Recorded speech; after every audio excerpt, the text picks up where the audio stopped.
Yes, you can achieve a college education right here in your own community. Harcum College's ACE program at the Deliverance Evangelistic Church offers associate degree programs that can help you land a good job and improve your quality of life. I like Harcum and Debbie because I can continue my education. The teachers are great. The atmosphere is great. It's all possible through iLead and Harcum. Call now or check out our Facebook page at Harcum College at Deliverance Evangelistic Church.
How old is he?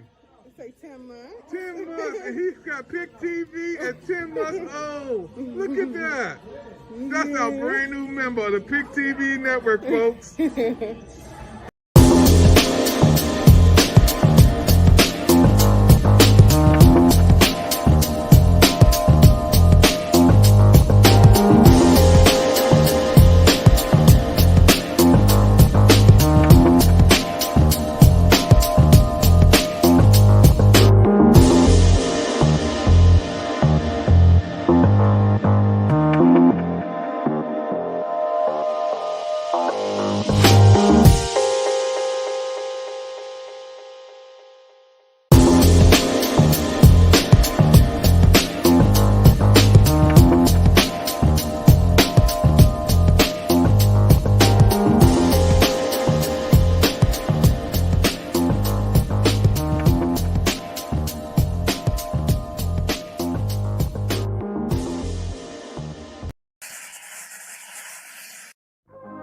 Juneteenth. It's a holiday often called the Black 4th of July. It's celebrated with cookouts, festivals, historical reenactments, and it's one of the most important days in African American history. Juneteenth celebrates the end of slavery in the United States. You see, the U.S. Declaration of Independence stated that all men were created equal, but this didn't apply to black slaves. The move to end slavery didn't happen until Abraham Lincoln issued a law in 1863, almost 100 years later. But the news took more than 2 years to reach all parts of the country. The state of Texas was the last to find out. On June 19, 1865, 250,000 slaves were freed in Texas, marking independence for all Americans.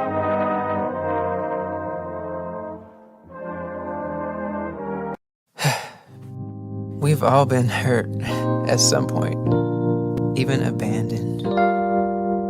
Many of us have done the hurting ourselves. We get to the point where we don't trust anyone, nor do we feel worthy of being loved by anyone. Then there's that one person who just doesn't give up on loving you. Their love is unconditional. Their love stays long enough for you to heal. And then they promise to never leave. That's love you can count on. God's love.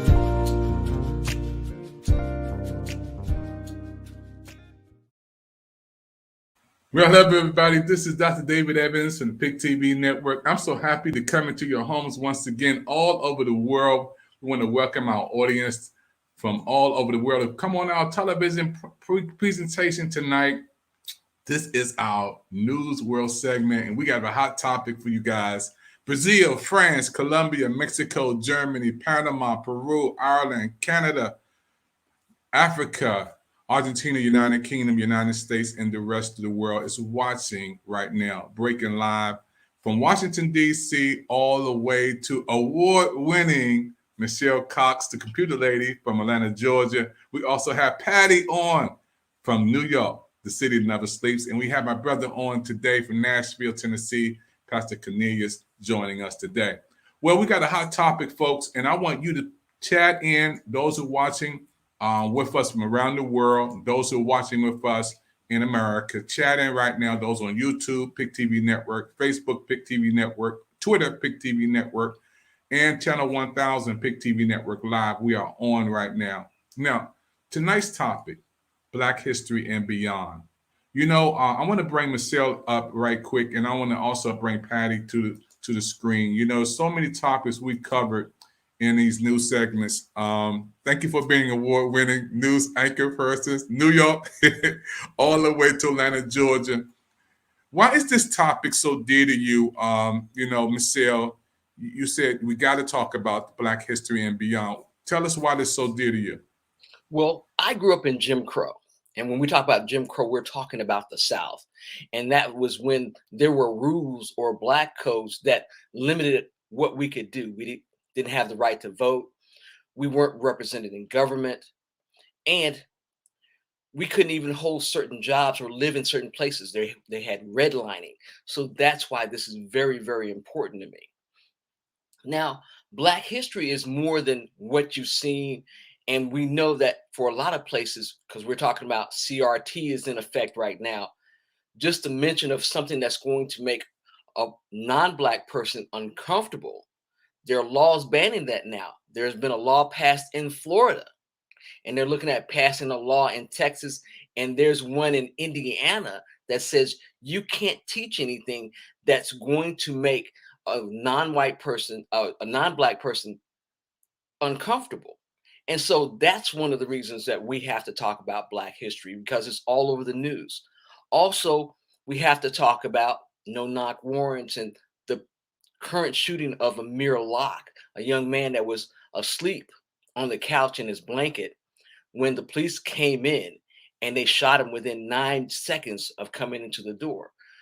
Black history is still in that because since the 1970s and the late 60s, they've been executing no-knock warrants. So it's history that is repeating itself, and it shouldn't be. All right, Patty, what do you think? I'm in total agreement. You know, it's enough is enough. And it's ridiculous that after all these years, right, really, what we're still at step one. It's like enough of like being uncomfortable to talk about it. It's time to get comfortable to talk about it. You know, I'm glad that there was a movement, last summer. It caused a lot of disruption, but that's what needed to happen. Let's pull the Band-Aid off. Let's just get this out in the air and talk about it. It's time. It's enough is enough. It's ridiculous already. It shouldn't be happening, and there's no excuse. Absolutely. And so today we have with us, and I'm going to call him doctor, but I think it's Reverend Cornelius Hill. And what's going to happen is he's going to talk about the mental health part of that, because in our Black community, because of all the things and all the traumas that have happened, we also have this whole surge of what's going on with mental health. And that's also part of Black history. Dr. Hill, welcome to the program.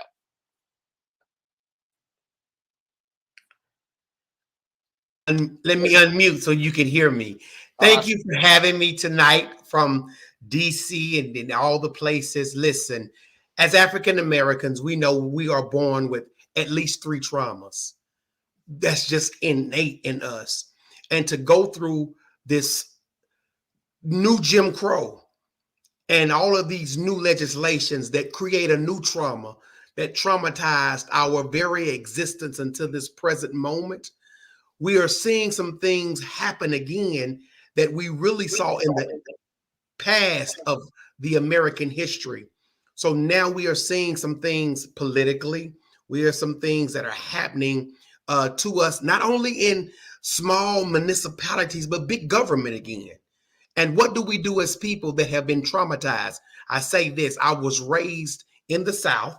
right behind you. So I saw snippets of Jim Crow growing up. But okay, we were integrated, but I felt it. And I knew the ceiling. It was a glass one, but I knew it. And to see us going back into this same type of paradigm is very frightening.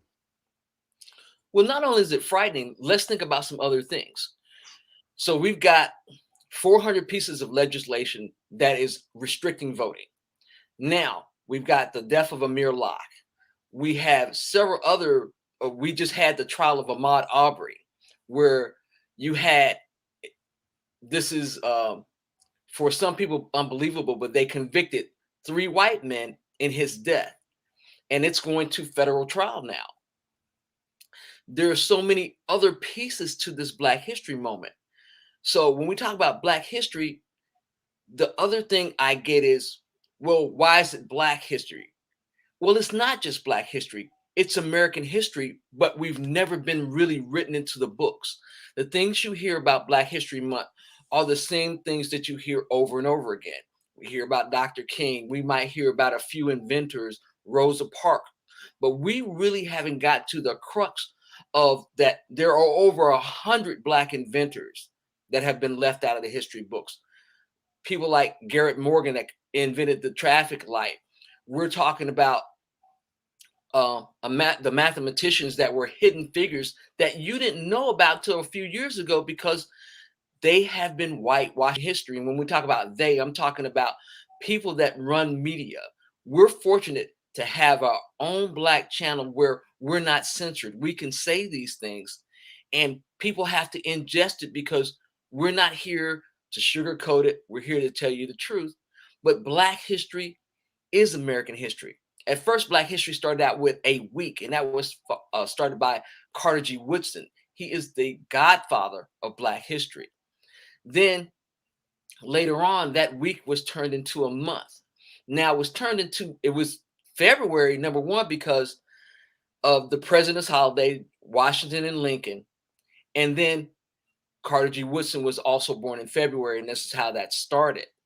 But Black history is every day. There's news every day. There are things that we do every day.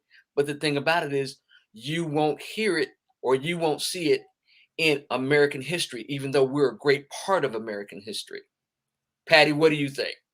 Well, you know, it's funny that you said that because when I share my postings, I do want to recognize Black History Month, quote unquote. But at the same time, I'm not in total agreement with the whole, like, the way it's displayed. I feel like it should be like Black History Awareness Month. You know, because I feel like Black history should be throughout the year. But if you want to, make it stand out in a particular month, just like suicide awareness, that should be all year round raising awareness. But then 1 month you really want to zone in on particular things, right? Or really dive deep into that. But it should be, what do you forget about suicide then after it's over with, after the month is over with? No. Well, the same with cancer in October. Oh, let's forget about cancer now that the month is over. No. So I wish it was termed Black History Awareness Month.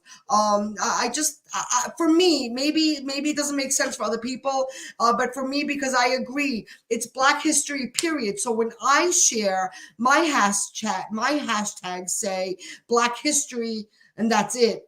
Because, for me, it's Black history, period, and this way, I feel like I share that in April and May and June and July. It doesn't matter. It's not just the month. If we're going to talk about sharing in this specific month, then it's just, the Raising Awareness Month. And that's how I look at it. Well, let's even go on. When will we be integrated totally into American history? That's where we need to get to, where we're teaching kids all the things that went on, including, as Dr. Hill, we were talking behind the scenes, we were talking about some of the race riots. We had literally over 200 majority Black towns that got burnt down. People got lynched, people got killed, and you don't hear about it. Dr. Hill, you were talking about Elaine, Arkansas being one of us. Can you tell us a little bit about Elaine, Arkansas? Yes. Fortunately, I was in a clubhouse room and someone was talking about the Elaine Massacre. They had it as their emoji. And I said, Elaine, Arkansas, what's significant about Elaine, Arkansas? Not to be facetious or farcical, or I just asked the question. She was like, I'm a survivor. I said, a survivor of what exactly? She said, 1919, 1921, there was a militia, a mob that attacked the church, attacked the town, and it was a great massacre of hundreds of people that had gotten their freedom, that were sharecroppers. Of course, they were getting cheated from their wages, and had formed a caucus to really fight the powers that be.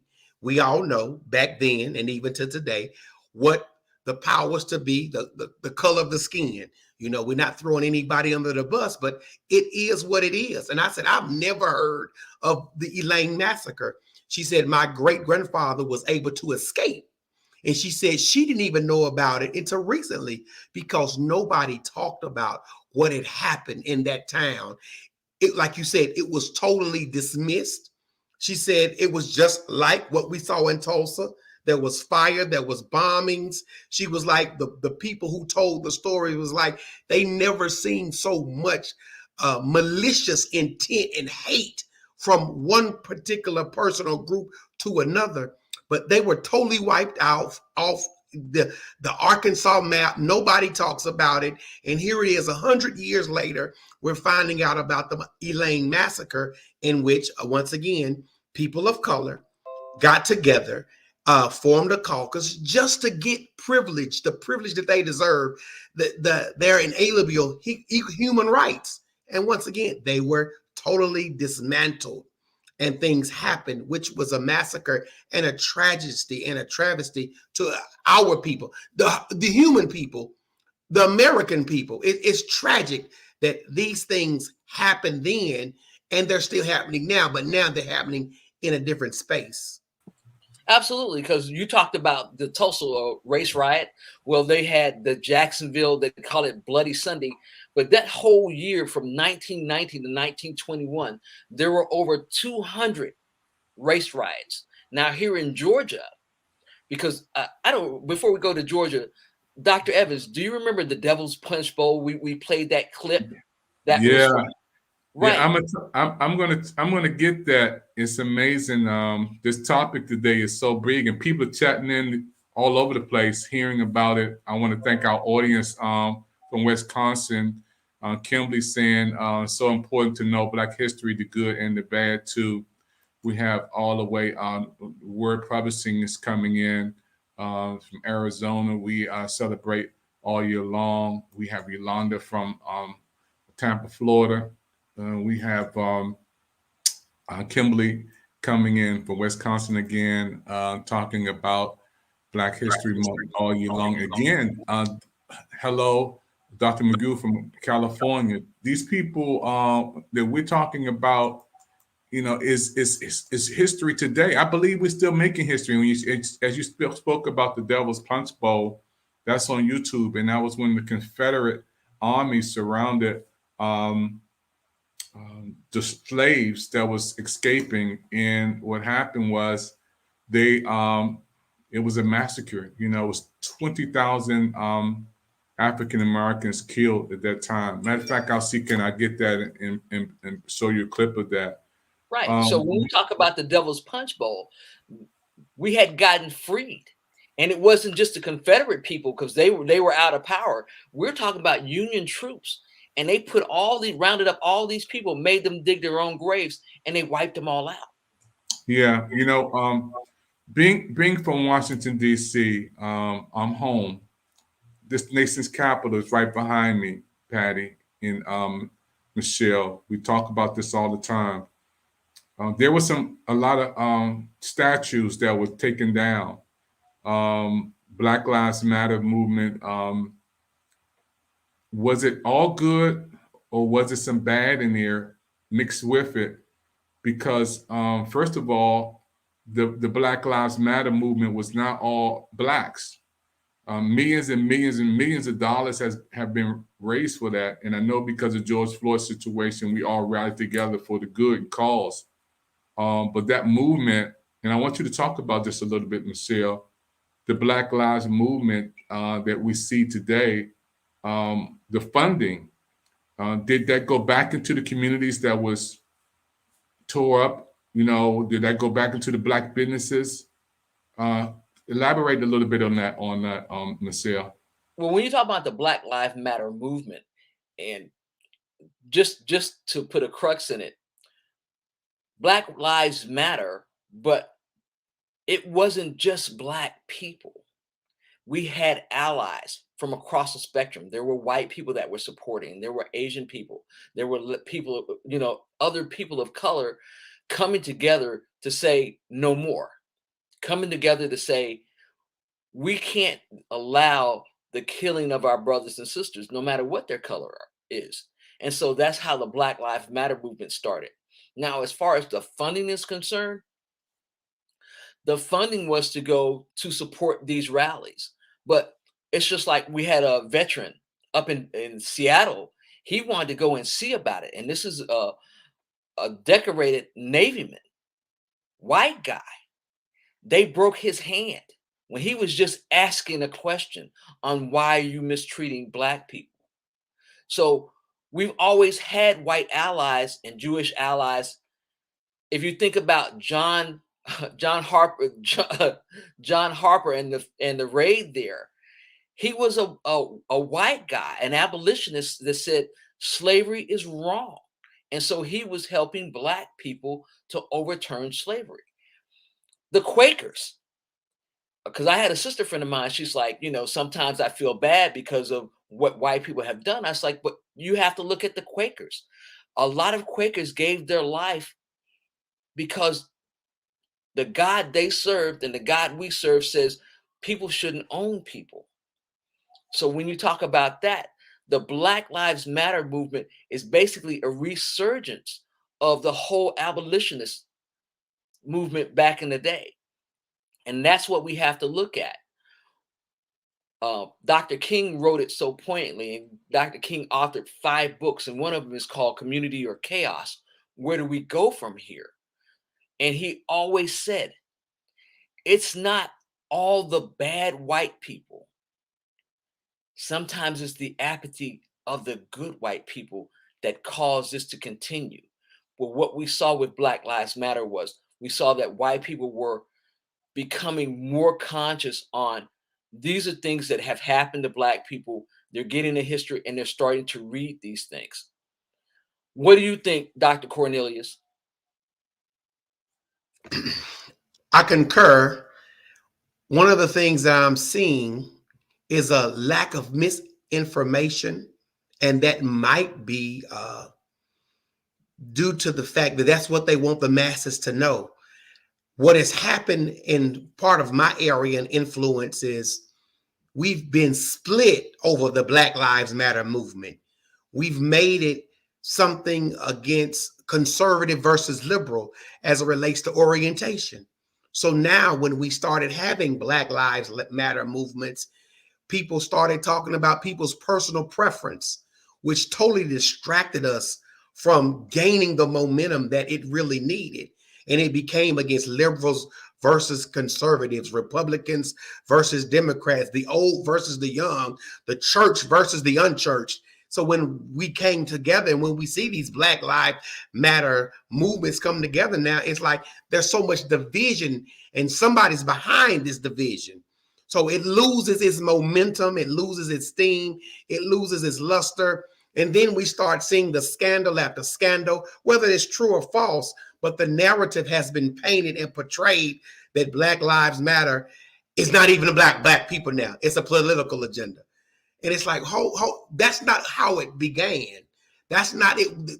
To me, that was not his original intent.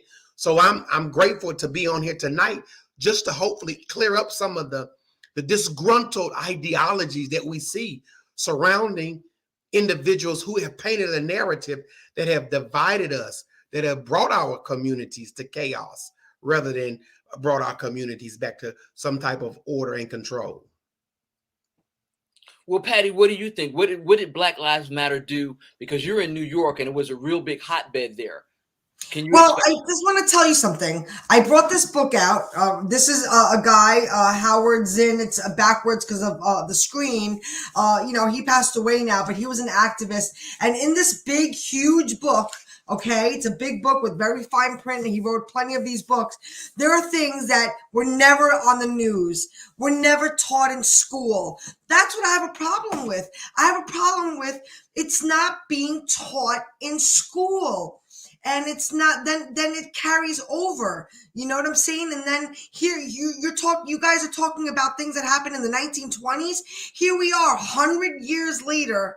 Dude, that's ridiculous. 100 years later, and we're still we're back where we started from, except for slavery. It's not much different. You come to my neighborhood, it might be a little more diversified now. I live in a neighborhood that's diverse right here on Long Island, but there is a town right next to me that is predominantly Black. I guess I don't even like to see it that way. It just annoys me to have to categorize people in color. It kind of like really makes me annoyed. But it is what it is. And I don't understand it. I thought redlining was over with. Why are neighborhoods still seem that way? Why is there still white? I understand there's like rich neighborhoods, but why does it seem like moderate and like middle class neighborhoods like still seem to be segregated? Why can't everybody just be mixed up? Like, what the heck is going on here? It's been 100 years. Can we get it straight? We got to teach this in school. I'm 1,000% agreeing with you. Before we take a break, those who are watching, this is a hot topic, Black history and beyond. And the topic came from Atlanta, Georgia, with our news anchor person, Michelle Cox, and also Patty. When we think about being an African American, I was downtown marching with my Black Lives Matter sign. Still have it.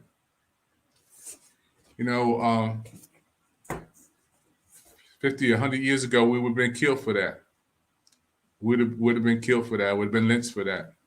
100 years ago, if I would have had a sign like this. But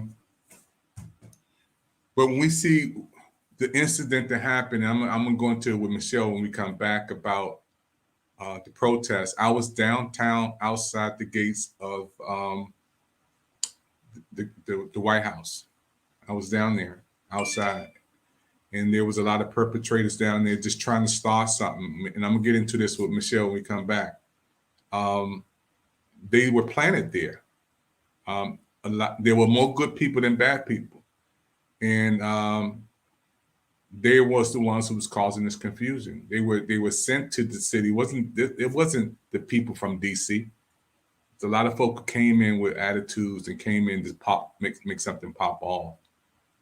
When we talk about Black history and beyond, we have a lot of people who contributed to be where we are, including my parents who's gone to be with the Lord. But we still have a ways to go. And I understand what Patty's saying. We have not arrived. We have a whole new generation that's on social media and technology. Even while we're on this platform right now, there's 79 million young people watching an app that I'm gonna tell you about. And it's not Twitter, it's not Instagram, it's not, sure not Facebook. It's not what you think it is on TikTok. There's a whole lot of young people, and we have to educate, like Patty said. We're gonna take a news break, folks, and we'll be right back after this presentation. Don't touch that dial. You're watching the Pic TV Network breaking live news topic.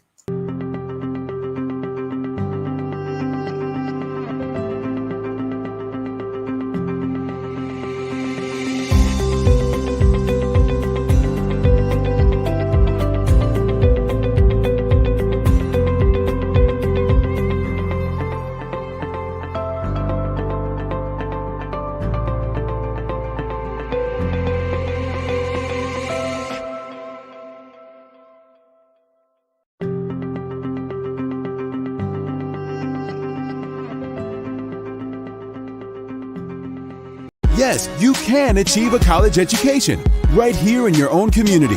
Harcum College's ACE program at the Deliverance Evangelistic Church offers associate degree programs that can help you land a good job and improve your quality of life.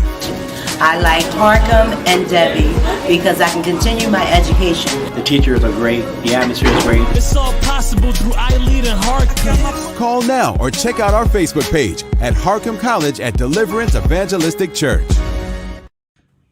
Hey everybody, my name is Patricia Frudenberg, also known as Patty. I am the CEO of Mr. Graham and the proud team member of the Pic TV network. I am the New York business manager, also part of the news team on Channel 1000. We welcome you to come celebrate the 1-year anniversary of the Pic TV network. And congratulations to 1 million viewers. Yay! All the viewers, we welcome you. This is the People's Investment Network, and we are here to celebrate the 1-year anniversary. Thank you for joining us in this celebration.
Everybody, we're back here, and our audience is growing. We're here breaking live. We have a special news topic that we're covering today, and I'm trusting that everybody's listening is learning today.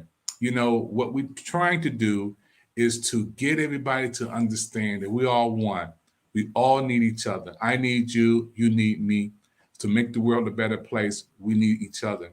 And I'm so happy today that we have our news anchor persons here with us, award-winning news anchor person here. Michelle Cox from Atlanta, Georgia is with us today. Also, we have the special, beautiful Patty from New York, adding value. You know, our topic tonight, and we have Pastor Cornelius who's on with us. He's joining us today as a special guest. Now, on our topic today, before we end this broadcast, is Black history and beyond. You know, growing up in Washington, D.C. all of my life, I understand 14th Street when it was real bad, DuPont Circle real bad. I remember 11th Street. I remember areas in D.C. you couldn't walk down after 11 o'clock in certain areas of Washington, D.C. And now with gentrification, things have changed. You know, our city is totally different. We have more people of color, different colors, coming together, rebuilding. A lot of African Americans are not in places that they were 10, 15, 20 years ago. Even a place called Buzzard Point, which is Southwest Washington, D.C., where a lot of the African Americans, even my parents, when they came from the South 40, 50 years ago, came to migrate. That was called Buzzard Point, Southwest Washington, D.C. Now the Nat Stadium is there. Now we have multi-million-dollar condos there. No more projects. So when we're talking about this, and I want to bring Michelle in and talk about this for a minute. Michelle, and we talked about gentrification on one of our broadcasts. What happens with African Americans? How do we get educated more? Our family sold my mother's house back in the 90s, which we should have kept because it's $1 million home today, but we didn't know. How do we take education to the next level? Like Michelle is like Patty's talking about, especially being African Americans with gentrification going on all around us. Well, when we talk about gentrification, and we're talking about where predominantly black neighborhoods are now being taken over, but you have to remember, back in the day, we had redlining. So as black people, we could only live in certain neighborhoods. They had deeds and covenants that were enforceable by law that says no blacks, no Jewish people, no gay people can live in these areas. They can't ever occupy areas. And so not only that, we were held to menial labor. The one thing about black people in our culture, it's not that we haven't had success. Every time we've had success, we've had a race riot that burned us out or burned our homes down or burned our businesses out. And we've had to constantly start over and start over and start over. And so with that, you lose so much. Now the places that we work, because you're talking about Buzzard Point, but let's talk about where Central Park is in New York. That used to be an all black neighborhood. Wiped it out. Seneca, right, not far from it, wiped it out. So they made Central Park and then they made the reservoir that's there. But those were black towns. Let's talk about Georgia, where Lake Lanier was an all black town. They wiped them out. They've used unfair policing. They've done other things. And the thing about it is, once people are downtrodden, what tends to happen is they turn in and then they implode. That's why when you talk about crime, we have a high crime statistics, not because we did a majority of the crime. It's because we were policed more. Take the crack epidemic. It was terrible. But black people weren't the only ones doing crack. You could get 20 years for crack cocaine, where you can have 10 pounds of powder cocaine and do a year or no time and get probation as a white person. We have to talk about the inequities in law. That's one of the reasons why black people are still where they are. And so when we talk about the black dollar, it's not that we didn't spend the black dollar in our black communities. Like now, we have two towns in Georgia. One's in Lithonia, where they're doing a whole new Black Wall Street. It's actually gorgeous. And there's going to be another Black Wall Street down near Hampton, Georgia. Black people are getting together and putting their resources together. But again, we're starting over. But let's think about starting over, and let's think about what happened in Charleston, South Carolina, where we're talking about a man named Mr. Vesey was a prominent preacher. He was wanting to buy his wife and his sons and daughters out of slavery. They wouldn't let him, so he built a church. What ended up happening was he was teaching people how to revolt, and he ended up getting murdered. But that church is still there. But what do we know about the Emmanuel AME Church? We know that a young white guy named Dylan Roof went in there. He asked people to pray for him. They prayed with him, and he came back. He went and got a firearm, and he killed 9 people and wounded over 20. That's what we know about that. So black people have trauma and fear about having our own stuff. We talk about the projects. The projects were built because we were supposed to be trying to get a leg up. But the thing about it is, how do you get a leg up if you can't keep wealth? We're still 400 years behind. 400 years behind, because every time we've gotten a foothold and started to get wealth, people got threatened. Here we go back with voting. We got the right to vote 1965, totally enacted in 1968, along with desegregation. Same thing. Now they're getting where they want to suppress the vote because black people and people of color are starting to get power. And the thing about it is, there are a lot of white corporations, not all, but a lot of white corporations that are working in tandem with people that want to suppress any type of power or any type of emergence of power that black people and people of color had. Let's talk about Asian people. 1884, the Chinese Exclusion Act said no one from China or any Asian country could migrate to the United States. But let's talk about World War II and the Japanese internment camps out in California. They were rounding up Japanese and putting them in internment camps. But the thing about it is, while they were in camp for 4 or 5 years, they got reparations. Black people were slaves here over 250 years and another 100 and some odd years of Jim Crow, and we haven't gotten reparations. No one wants to talk about that. All right, Patty, what do you think?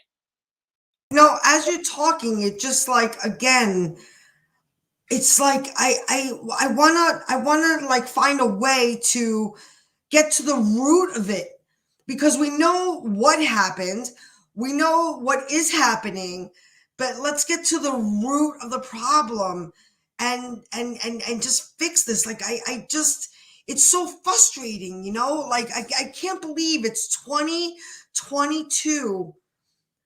It's mind-boggling. We're all human. We're all human. How could culture or color of a skin do this? I just don't understand.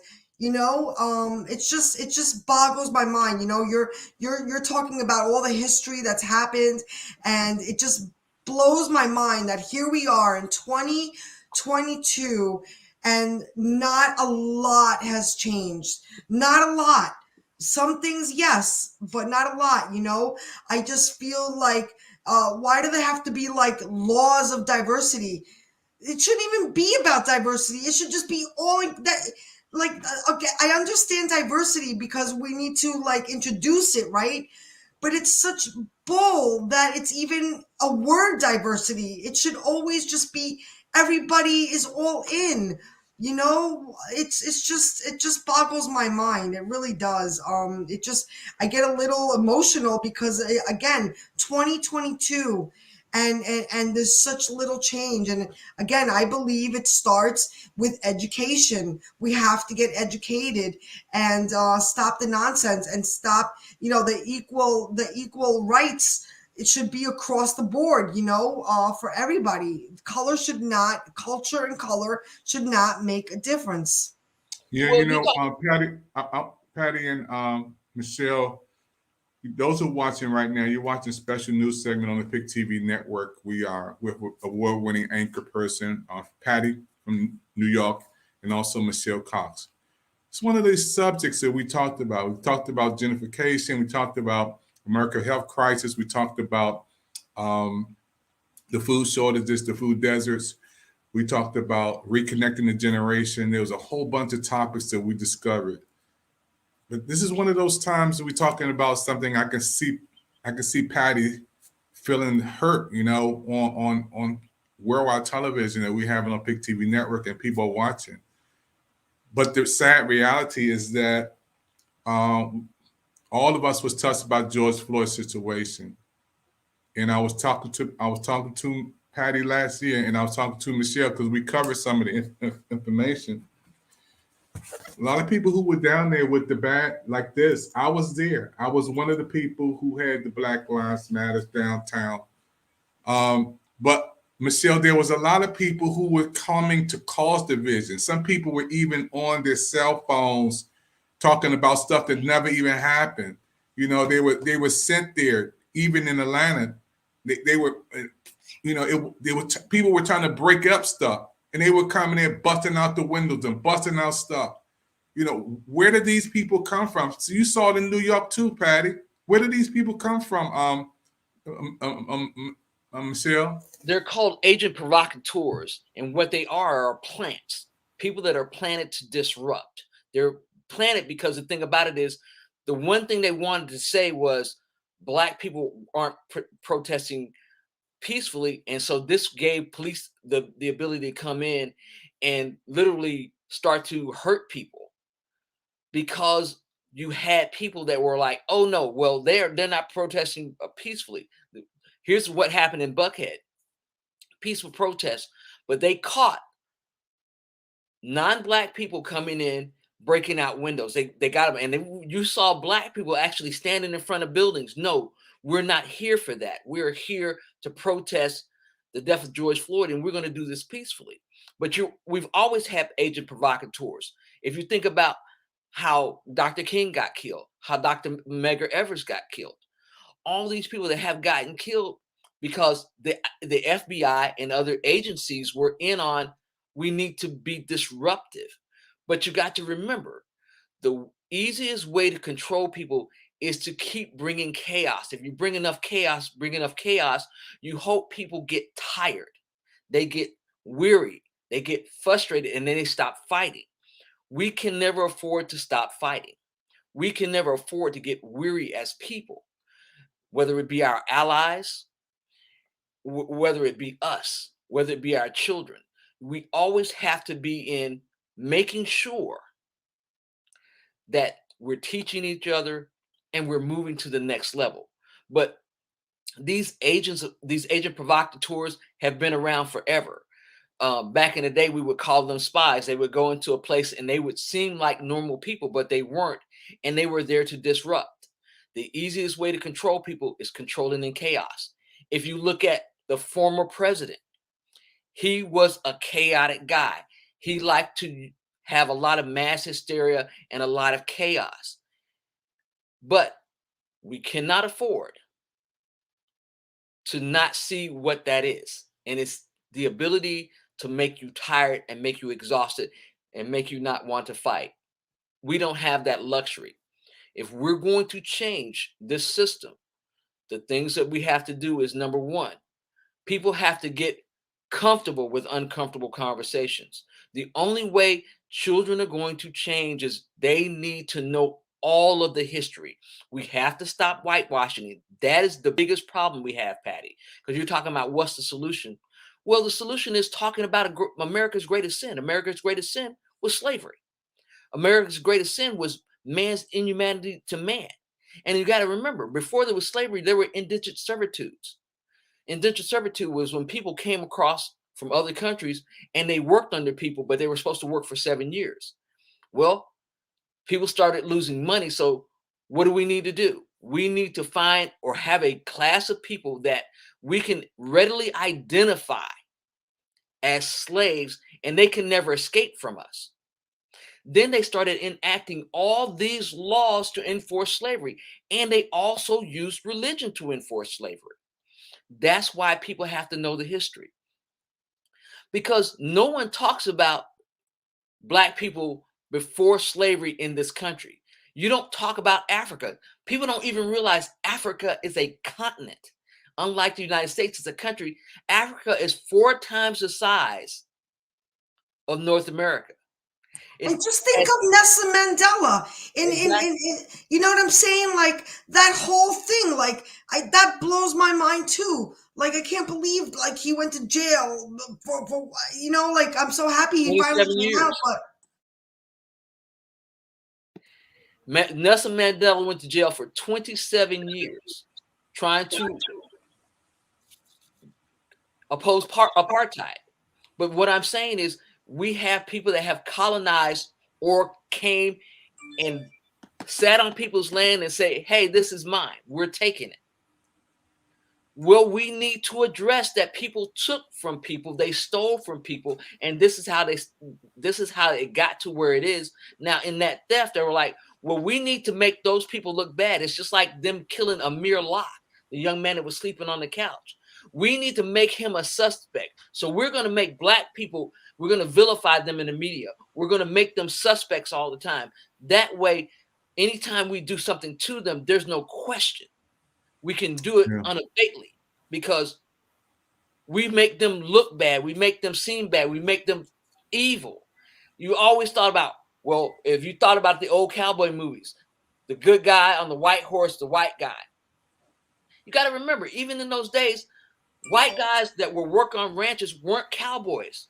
They called Black men cowboys because they called them boys. White men back in the cowboy in the Western days were called ranch hands. They weren't cowboys. And if you know your history on that, Black cowboys were the ones that were sheriffs and doing all these heroic things, but no one will tell you the truth. And that is why we're in the situation today. We will not be heard.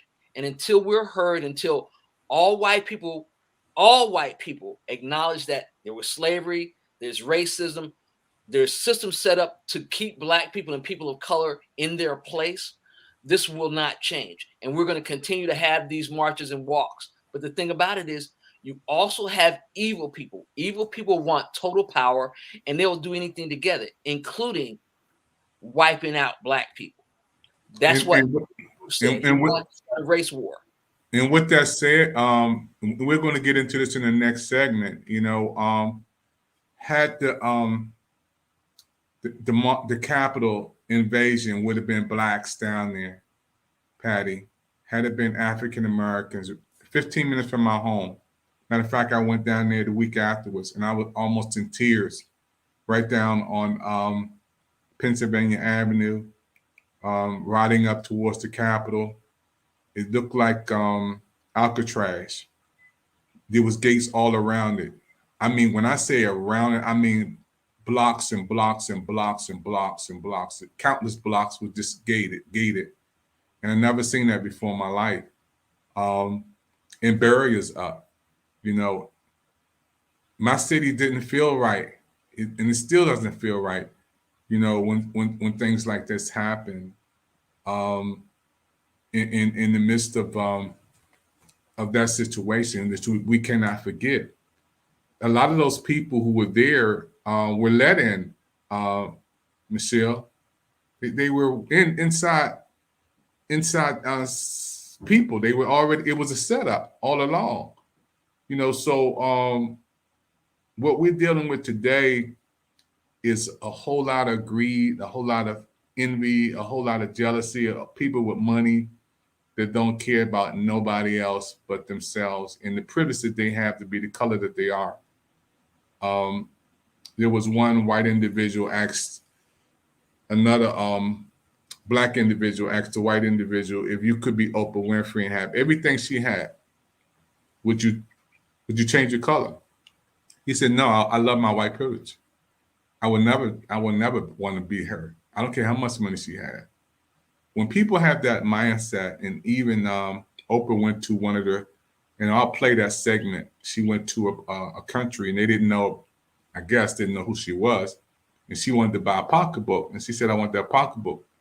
And they said, no, you don't want that one. And then Oprah said, I want that pocketbook, please. Can you give me that one on the shelf? The lady said, no, I can't give you that one. Oprah said, please, can I get that pocketbook? She said, no, you can't afford that. That's too much for you. That's too expensive for you. Oh, I'm going to play that. Matter of fact, let's take a break. I'm going to get that and we'll upload it and show it to you guys because this is still going on in different places. If you go to China, there's certain places that you can't go in certain clubs. If you're my color, just go on YouTube and do your homework. Yeah, how do African Americans treated in China? And they'll tell you in the clubs, you can't go in. We don't accept you. Even in certain medical places, we can't serve you. This is today, Patty. This is right now. This is not 20, 30 years ago. This is right now, Pastor. This is right here in our world. So when we have people like you guys coming together to show love and to show unity and show respect, this is what we have to do, is to continue to spread the love what we're doing today. But when people who are out there who have money and they have the power of money, they don't care about their business broken into. All they're going to do is claim it on their insurance and get it rebuilt again. You know, they don't care about that. You know, we have to really, really be educated. Education is the process of learning. I love what you said, Patty. And make sure our children are in a position of power. Maybe we get into the Jim Crow speech, because a lot of that stuff is still today. A lot of it is still today, and we're healing from a whole lot of stuff. But I thank God, as we go forward, we have to always remember where we come from, and we have to be honest and real and true to ourselves. And that's why I'm so happy we have the Pic TV network, our network, that we can come on. They don't have to cut us out, Patty. They don't say, you can't say that. You can't say that. You can't do that. Uncensored. You know, we say it like it is. And this is one of those topics that we had to talk about. We got a lot of people still chatting in, giving information. We're gonna take another break.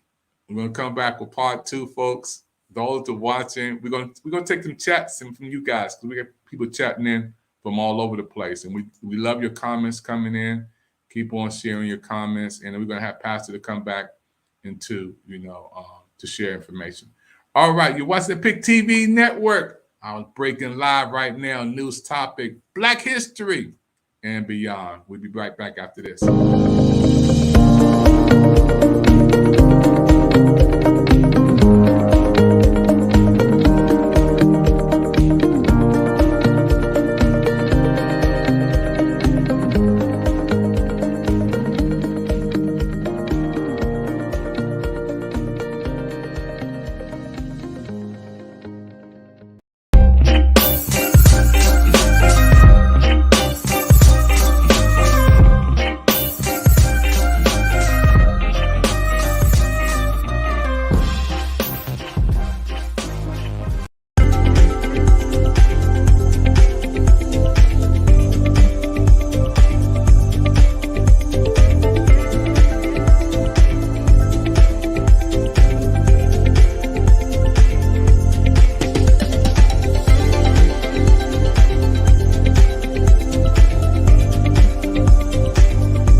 On the Pic TV Network. I want to thank everybody for watching the Pic TV Network. Click and play www.thepictvnetwork.com. We're so happy for all of our viewers watching the Pic TV Network. And don't forget, we have a monthly TV virtual book fair where you can showcase your books, you showcase all of your products on the Pic TV Network. All you have to do is give us a call, yes, on 215-609-5255. We'll give you some information so you can be with us on our TV virtual book fair. Come on and sell your books on TV. Come on and show the world who you are on the Pic TV Network. Coming your way real soon. We're looking to see you on Pic TV Network. Don't watch TV. Just be.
Hey everybody, we're back again to close out this segment on a special topic today. Those who are chatting in, thank you for chatting in. All these special requests.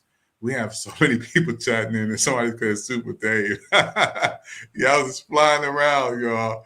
I want to thank Patty from New York. Patty is our award-winning anchor person from New York City, the city that never sleeps. And we thank Michelle Cox from Atlanta, Georgia, popping in. She is our award-winning anchor person. And I'm David Evans from Washington, D.C. We thank Pastor Cornelius Hill popping in from Nashville, Tennessee. Yes, we all are one big family trying to do the right thing, helping the world to be a better place. That's what we do on the Pic TV Network, folks. We're going to close out this broadcast. We're going to come back with part 2. Don't touch that dial. We're going to be right back Thank you for tuning in, everybody. Don't go to sleep yet. We still got some more information to share with you from the Pic TV network, Breaking Live.